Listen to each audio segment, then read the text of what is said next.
El licenciado Félix Jiménez, presidente de la Refinería Dominicana de Petróleo, miembro del Comité Político del Partido de la Liberación Dominicana. Saludos, bienvenido. Buenos días. Licenciado, feliz año. Felicidades. Primer encuentro del año.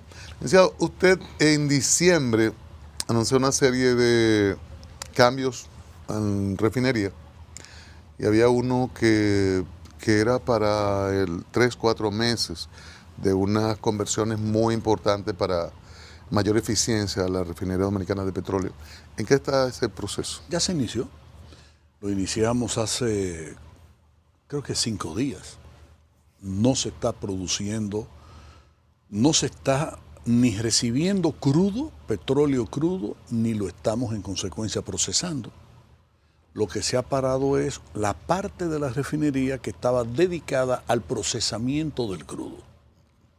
Estamos solamente trabajando, trayendo productos terminados, gasolinas, gasoil, fuel oil, etcétera, terminado, GLP, para venderlo al público, para que el mercado esté siempre abastecido.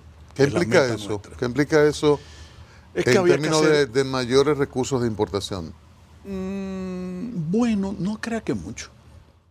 Curiosamente, el país lo que se ahorra con los 28,000 barriles de petróleo que procesamos nosotros cada día, posiblemente sean 12, 14 o 15 millones de dólares al año. Sería la diferencia. En pocas palabras, de los 26 millones de barriles que nosotros compramos en el exterior, de crudo y de hidrocarburos y de derivados, posiblemente 11 millones y alguito más es petróleo crudo, sin procesar. Y el ahorro que representa procesar esos 11 millones respecto del volumen total de lo que traemos nosotros, eso es lo que representa 12 a 15 millones de dólares. Al año. Al año. Entonces, este cierre es de qué tiempo. No está en eso. La ventaja no está en eso.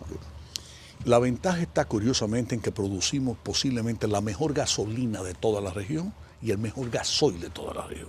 Esa refinería. ¿En qué beneficia eso directamente, digamos, al consumidor? Reconocido incluso internacionalmente. Al consumidor, en términos ecológicos, en términos de beneficio para el que tiene su vehículo, rendimiento. El consumidor, el único beneficio que obtiene cuando compra en estaciones de gasolina y de las nuestras, de las que están suplidas, surtidas por nosotros, ¿verdad? A las que nos compran a nosotros en exclusividad, es la calidad del producto. ¿Cómo uno diferencia? Porque el precio lo establece industria y comercio, nosotros no establecemos. ¿Cómo uno diferencia las que son suplidas por ustedes de las que no son suplidas por refinería? Yo tendría que meterme ahí un berenjenal, porque la compañía nuestra es, hay distribuidoras. Tú sabes cuáles son las distribuidoras, ¿verdad? Sochel, Texaco, toda esa compañía, Sunis, etcétera, etcétera. Bien. De esas hay varias, que yo no quisiera identificar ahora, que solamente venden productos de la Refinería Dominicana de Petróleo. Nosotros tenemos uno de los mejores laboratorios de toda la región. ¿Son clientes entonces suyos? Son clientes exclusivos. ¿Pero ustedes pueden decir los clientes? No, eso no. El que se quiera meter en la página web de nosotros y quiera por derecho a la información pública y decir, dígame usted cuáles son las distribuidoras que nada más le compran a ustedes, con muchísimo gusto. ¿Qué tiempo dura este cierre para procesamiento? Es que se me van a olvidar algunas, entonces me voy a pasar en rojo. ¿Qué tiempo es el cierre para el procesamiento? De 80 a 90 días. Y a partir de ahí, de ese cierre, la conversión implica... A partir de finales de marzo, principios de abril, sobre todo principios de abril, ya comenzamos de nuevo a traer el crudo y a procesarlo. Y una mayor Entonces, ¿qué es lo que capacidad? Sí, ¿qué es lo que está? Sí, como no va a aumentar como en un 10% la capacidad, pero ¿qué es lo que significa ese aumento? ¿Es que vamos a aumentar la capacidad de transformación No. Es que vamos a volver a tener la eficiencia del origen de la empresa. Es como un carro, o un camión, o un tractor. Cuando se compra, vehículo nuevo, bajo consumo, la mejor marca, mucha eficiencia, una chulería. Así fue esa planta también, así son todas las plantas industriales, y hasta la planta eléctrica que uno compra para tenerlo en el edificio de uno, en la casa de uno. Al principio, en los primeros años, segundo año, tercer año, y luego va disminuyendo en la medida en que se va poniendo vieja, ¿verdad? que llegan los achaques, etcétera. Entonces, eso es lo que nosotros estamos haciendo. Es la primera mejorando todo intervención de esta magnitud Sí. en la historia de refinería. Vamos a ponerlo en estos términos. La refinería comenzó a producir en el año 1973, creo que en febrero. Ya. Y en estos 42 años se habían invertido en lo que era mantenimiento de paradas menores y mayores, o sea, en mantenimiento esencial y sustitución de equipos, etcétera, poquito más de 22 millones de dólares en 42 años. Nosotros estamos invirtiendo ahora más de 25 millones de dólares de un tablazo en 80 o 90 días. Recordando Es decir, que Exacto. estamos haciendo lo que nunca se había recordando hecho. aquella definición que hizo Bosch de que eso no era una refinería, sino que era una destilería para disminuir Juan Bosch le la llamó categoría. alambique. Sí, alambique, sí. Y tenías razón al Pero principio. como, después no. como Bosch, dentro de sus pensamientos de política pública, tenía bien claro lo que significaba para el desarrollo del país tener garantizado energía, todas esas cosas. A usted que le ha tocado ahora dirigir eso y que estuvo al lado de Bosch cuando planteaba ese tipo de cosas, ¿qué le ha tocado hacer pensando en aquel Juan Bosch que le preocupaba esa área de la economía? Señores, yo tengo que lamentablemente reconocer que nosotros aún hoy estamos muy lejos de alcanzar las metas que Juan Bosch había trazado para este país. La historia larga se la voy a hacer breve. Cuando Bosch gana las elecciones, el Consejo de Estado negoció con la Standard Oil una refinería. Una refinería que creo que era para 20.000 barriles o 16.000 barriles. Pequeñita. Juan Bosch se opuso. En primer término, ya él había ganado las elecciones y en términos morales correspondía que cualquier concesión que se diera de categoría se le consultase. No se le consultó. Primer elemento. Segundo elemento es que Juan Bosch había vivido en países muy desarrollados y tenía una idea distinta completamente de los aldeanos que vivían aquí. Isleños. Que vivían aquí. La idea de Juan Bosch era una refinería de mucho mayor capacidad, pero que además pensaba instalarla en Barahona para aprovechar la cal, toda la industria azucarera que había por Barahona, porque la idea de Juan Bosch era hacer un complejo petroquímico, es decir, en donde además de producir gasolina, gasoil, etcétera, se pudiesen producir fertilizantes químicos, o sea, fertilizantes, abonos, pesticidas, etcétera, para la agricultura, y una serie de productos más, de derivados más. Porque del petróleo salen muchas cosas. Nosotros hemos visto anteproyectos, y ojalá el próximo gobierno, ya nosotros no vamos a poder hacerlo, se animen en eso. Entre ellos tejas asfálticas, por ejemplo, asfalto, para avenidas, carreteras, etcétera, tejas asfálticas, la línea de lubricantes enlatados, por solo mencionar 3 líneas, pintura, para mencionar una cuarta.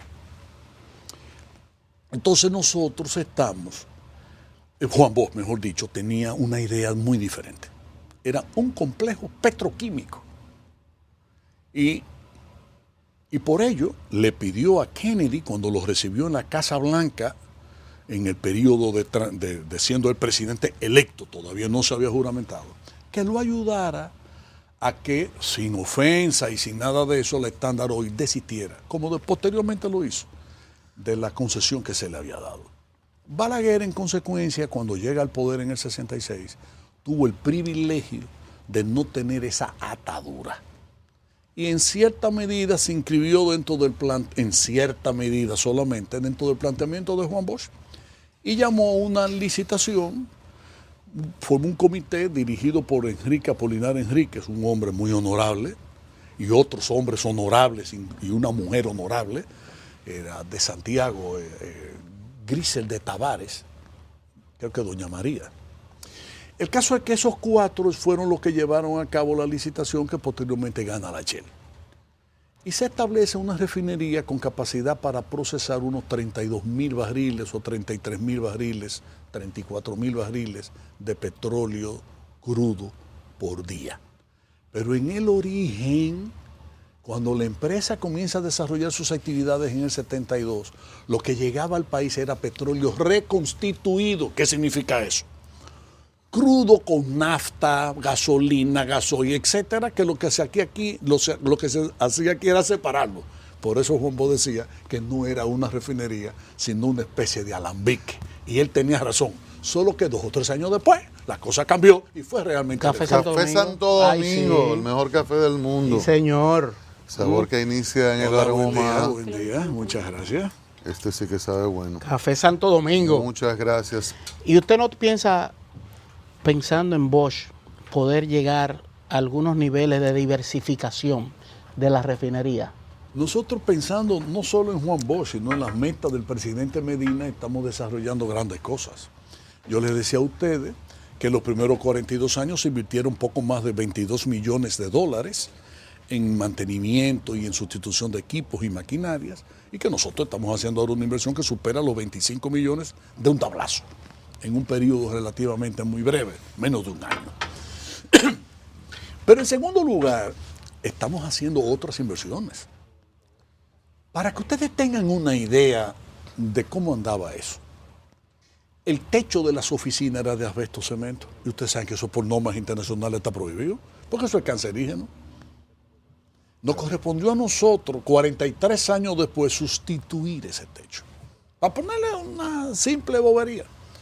Entonces, entre eso, la nueva cocina y el nuevo comedor de empleados, la sustitución de todo lo que es la plataforma de despacho, la modernización de esa plataforma, inversiones en tanques que vamos a realizar. Nosotros vamos a completar una inversión de cerca de 70 millones de dólares. Y eso jamás se había hecho. Ahora, ¿estamos satisfechos nosotros con eso? No. Estamos satisfechos en el sentido de que para el breve tiempo que nos correspondió dirigir la empresa, creo que hemos logrado grandes cosas. De hecho, los 3 primeros años de nosotros han dado unos beneficios que jamás en la vida, en toda la historia de esa refinería, en 3 años consecutivos se habían alcanzado. Monto.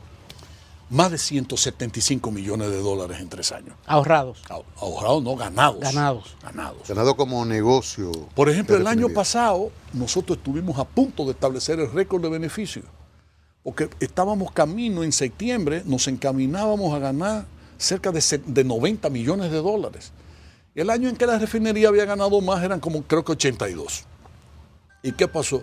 Que así como el país ha ganado con la disminución gradual de los precios del petróleo, así perdió la empresa nuestra, así perdió la ¿Qué refinería. ha implicado ese desplome? Para nosotros, disminuir los beneficios como en 15 millones de dólares, más o menos, o quizás un poco más. ¿Qué le conviene más al Estado? Casi 20, como 20 millones. Al de Estado que tiene ese negocio y al Estado recaudador. dólares. No, al Y al Estado le Estado- conviene que el petróleo sea barato. y al Estado país le Petrocaribe. conviene que el petróleo sea barato, que la refinería gane menos. Y al Estado Petrocaribe. Es que Petrocaribe es otra cosa. Petrocaribe es un mecanismo diferente. Petrocaribe fue una gran idea del presidente Chávez. Nosotros Yo siempre digo por la debemos- disminución debajo de 60. Sí, te voy a decir. ¿Qué dice? Simplemente que cuando el petróleo pasa de un nivel de precio X y sigue subiendo, el financiamiento de Venezuela es cada vez mayor. O sea, nos permite disponer, no nos obliga a salir al mercado a comprar dólares para una factura petrolera que se hace cada vez más alta.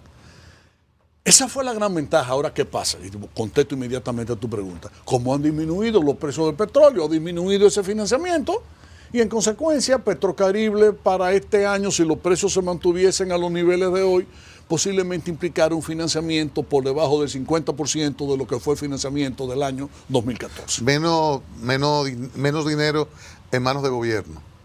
De ese Bueno, dinero. menos dinero que deberíamos. O sea, no aumentar, no seguir. Petrocaribe todos los años le agrega a la deuda externa del país aproximadamente 500 millones de dólares. Milloncitos más, milloncitos menos, alrededor de 500 millones. En consecuencia, si ahora son 250, bueno, pues por supuesto que disminuye la tendencia al alza en el endeudamiento externo del país. Los, Y es muy bueno. los estados ganan bonos por compensar o contribuir a la disminución de estos problemas para la capa de ozono, en las cuestiones ecológicas. ¿Hay alguna cuantificación con esta nueva modalidad que va a establecer de nuevos equipos, modernización de la refinería, que pueda el Estado Dominicano decir, vamos, estamos contribuyendo con este nivel para los problemas ecológicos del mundo? No, nosotros no. En gran medida esa empresa fue bien concebida. Yo me estudié con mucho detenimiento y hasta el punto me entusiasmé tanto con lo que estudié de la refinería que incluso editamos un libro, Breve Historia de la Refinería Dominicana de Petróleo. Lo escribió Alicia Delgado, que es hija del doctor Delgado Suárez, un doctor en ingeniería industrial que fue quien dirigió de parte de Shell el proceso de construcción de la empresa. Y está vivo todavía él, y yo me he carteado, es decir, nos hemos enviado correos, y un hombre brillante. Y entonces, esa empresa, decía desde el inicio, fue muy apegada a normas ambientales y a seguridad industrial. Yo invito a los amigos televidentes a que vayan a las bibliotecas a buscar ese libro y lo lean. Porque ese libro, que es pequeñito, pues quizás 70 u 80 páginas, 90 páginas, da una idea del atraso brutal de la sociedad, de la industria dominicana de los años 1970. Yo quiero que ustedes sepan que cuando esa empresa comenzó a desarrollarse, en el país no se usaban ni siquiera botas de seguridad industrial. Yeah. Y iban, porque en la construcción participaron más de 2.000 trabajadores.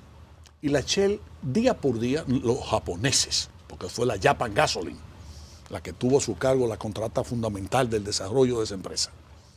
Esa empresa rechazaba día por día cientos de trabajadores, cientos, a veces más del 90% de los que llegaban, por falta de gafas industriales y de botas de seguridad industrial.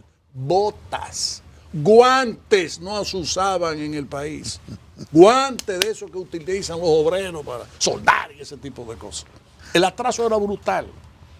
Ustedes no tienen idea, hubo que traer obreros calificados de Asia para poder terminar de desarrollar. La transferencia de conocimiento, ¿qué aportó? Fue muy grande. La transferencia tecnológica fue muy grande. Porque esa refinería, la construcción, el desarrollo de esa refinería marcó un hito. Marcó un antes y después en la industria dominicana. Lean el libro, lean el libro. Me quiero dar un giro un poco brusco a esta conversación. Usted dijo hace un ratito, nosotros no vamos a tener tiempo ya, será otro gobierno. ¿Usted desistió de idea de la reelección de Danilo Medina? Jamás,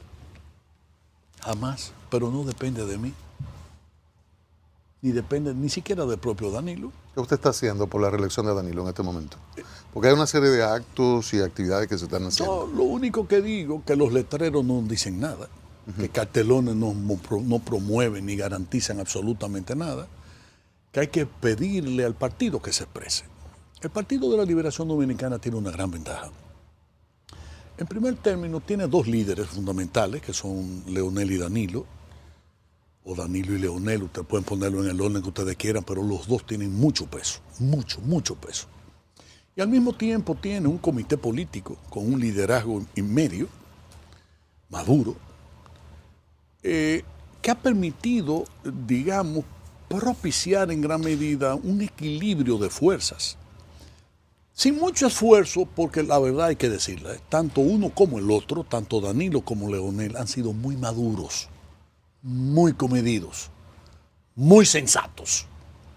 Su liderazgo creo que se ha cimentado sobre la base de no solo de inteligencia, sino de una gran capacidad política. En consecuencia, todo el mundo lo que aspira es que a ellos dos se junten y se resuelva cuál va a ser por fin el candidato del partido. Y yo me río porque no se van a juntar.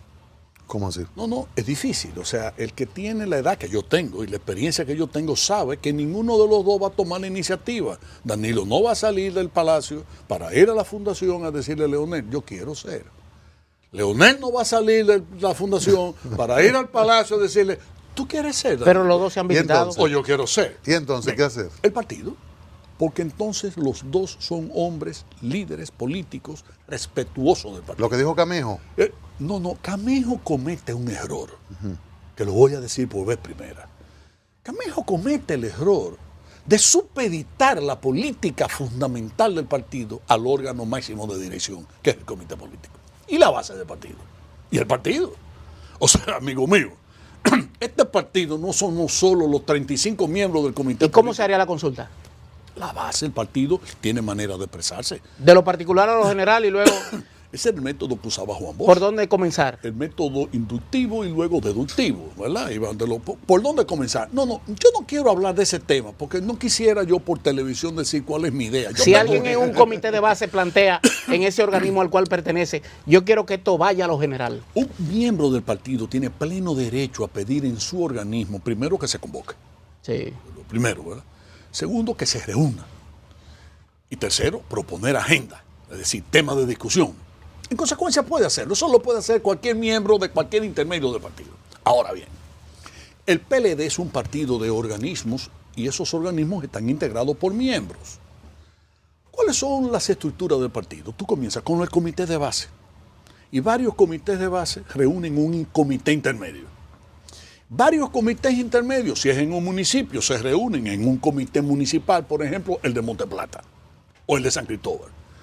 O si pertenecen a la capital o a Santiago, entonces pertenecen a un bloque de zona, a una zona, a un bloque de intermedio y a su vez a una circunscripción. Porque solo el Distrito Nacional y Santiago están divididos en circunscripciones. Correcto. Eso es en el país, en el exterior es otra estructura.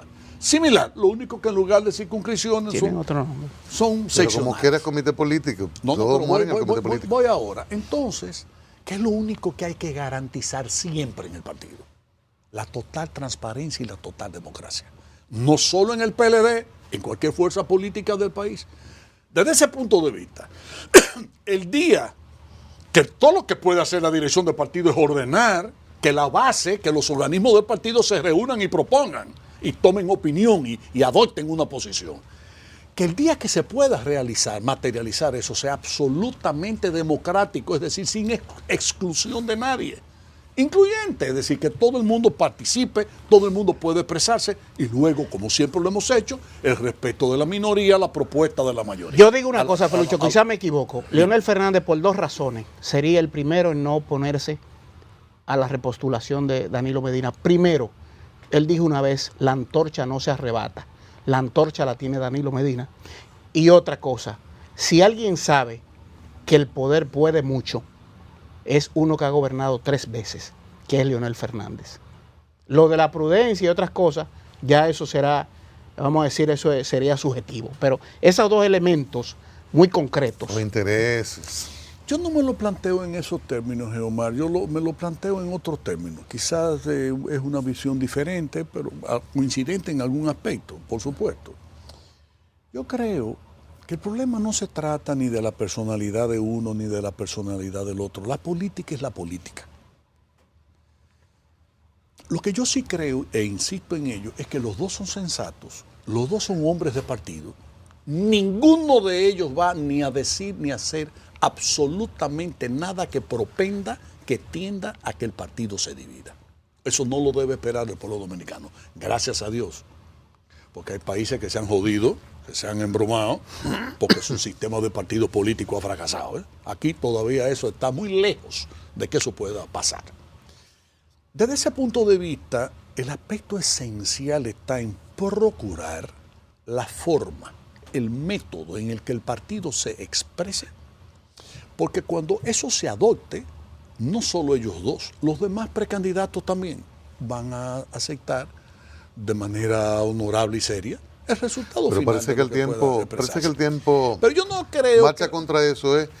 Y la convocatoria del comité político donde va todo se ha retrasado y el presidente Fernández dijo que se va a convocar. El secretario general reveló en el último tramo del año pasado de que había intentado en varias ocasiones y no hubo manera.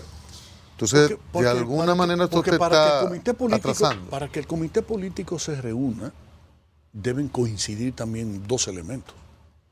Cuando Leonel era el presidente de la República y al mismo tiempo presidente del partido, Reinaldo lo único que tenía que hacer era consultarlo a él. Ahora no. Reinaldo, como secretario general, convoca al comité político luego de una consulta con ambos presidentes, el de la República y el del partido. Pues tienen que coincidir los dos en poder asistir cuando se va a discutir un tema, por ejemplo, de esa naturaleza, de esa envergadura. Si fuera cualquier otro tema, pues naturalmente eso pudiese ser sin la presencia, incluso hasta con la ausencia de los dos, ¿verdad? Pero temas delicados, tan trascendentes como este, evidentemente que requieren la participación. Y hay que entender que cada uno de ellos dos también tiene otra cosa en lo que a veces se diferencian de muchos de nosotros. ¿Qué otras dos El cosas? sentido del tiempo. A uno le conviene esperar y el otro apurar. El sentido del tiempo. A Danilo se le agota el tiempo. No. Leonel tiene el tiempo. Al revés, yo pienso que si ha habido una coincidencia grande entre ellos dos es que los dos han querido jugar al tiempo. No es que han querido jugar, es que los dos valoran que mientras más tiempo pase, mejor para ambos y para el partido. Si se dieron cuenta que nada más no era uno el que podía ser presidente. Vamos a ver una cosa. Perdónenme la tos, tuve un problema de reflujo hace un tiempecito y todavía no acabo de superarlo. Miren, vamos a ver esto. Si el partido hubiese decidido hace 6 meses su candidatura presidencial, ni Danilo ni Leonel estuviesen en juego. 6 meses después, que es ahora, ellos dos son los que están en juego. O sea, el partido tiene 4 compañeros que andan como jinetes recorriendo el país entero. Fabuloso, qué bueno, se dan a conocer, muy bien, pero su tiempo todavía espera. A esos compañeros les faltan años todavía. ¿Cómo? Años. Pero Le falta son años. gente que pasan los 50 años ya. No importa. Joaquín Balaguer fue candidato a la presidencia. A los 92. En 94. ¿Cuánto? 94. A los En el 94. 2000. 94. Según Juan Bosch era más viejo, pero Balaguer decía que había nacido en el 6. O sea, que usted le dice a ellos, a Temístocle Montante. Don Juan decía, Joaquín, no me lleva Usted se a mí está- 3 años, mire, me lleva algo más, Usted alguito más. le quiere decir que Temístocle Montante tiene tiempo de esperar. Sí, cómo no. Como usted lo quiere ya en silla de ruedas. ¿Y por qué tú dices Temístocle Montante? No, porque él de más edad de todo. Ya está. Debe tener 60 años, creo. Temo, Sí. no más. ¿Más? Sí, sí. Yo Pero creía que no tenía hablemos de edad. En el último minuto que nos queda, ¿cómo salir de esto? Porque parece como si el PLD estuviese No, entrampado. ya viene ya pronto, los próximos 2 o 3 meses ya eso queda. 2 o 3 resuelto. meses. Sí. Sí, los próximos 2 o 3 meses. Parece que se Al hizo, término del primer trimestre de este año, para abril de este año, tú verás que parece ya que se hizo tarde habremos para la escogido. reelección. No se ha hecho tarde. En esos temas no tenía razón. No hay, atiendan lo que les voy a decir. A ver. Tardanza para ninguno de ellos. No hay. Manejo de tiempo. Diablo, Félix. Licenciado, muchísimas gracias. Siempre es muy Temo el interesante tercero de los 3 que se va. conversar con A usted. Temo el que le toca ahora. Pero eso dice Temo y eso quisiera Temo, pero eso también quisiera Reinaldo, eso quisieran los Pero otros. fueron los es decir, 3 que se juntaron, Temo, Danilo y Leonel. Eso dice Temo también, y yo lo oigo, yo lo escucho, porque a Félix. veces yo oigo a los compañeros y digo, ¿cuántas historias tiene el PLD? Félix Jiménez, presidente de Refinería Dominicana de ¿Cuántas Petróleo. historias? O sea, Yo lo vi a los ¿cuántas 3. versiones Yo distintas? lo vi a los 3, Felucho. No, Miembro- pero tuviste a alguien más, tuviste a mucha gente El más. Comité Político del PLD ha estado con nosotros. Gracias, licenciado. A ustedes. Mañana de nuevo aquí en Adiós.